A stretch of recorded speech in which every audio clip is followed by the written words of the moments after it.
Hi, I'm Evan Shilubane from Shimong. Thank you for this opportunity. Hi, I'm Khothalo from Shimong. Thank you for this opportunity.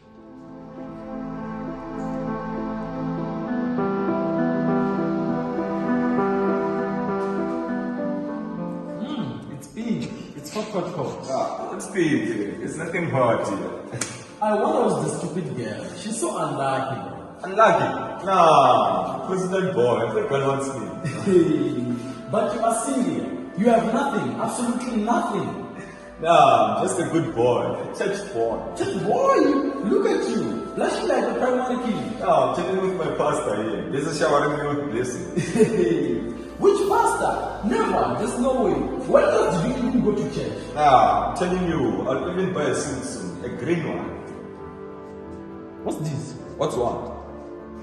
Why are you kissing back? What's wrong with that? She's still my girlfriend. So I broke up with Mbala and the next you are kissing her. You guys broke up. What's the matter? It's been what? 2 months now. And already I ate you. Come on, man. Man of all people, you know I'm still out there. You cheated on her. At least it's not cheating on you now because you guys are no longer dating anymore. It means you've always wanted her. Whatever, man. Don't tell me I'm the one who told her about my cheating. You cheated on her. Finish. Answer my question, was it you? Does it like so what if I told her? You are a slave. No, you are a snake. You betrayed her. You are a fool. You're just stupid. Don't tell me now. What will you do? Huh? What will you do? Be careful, choosing the next person.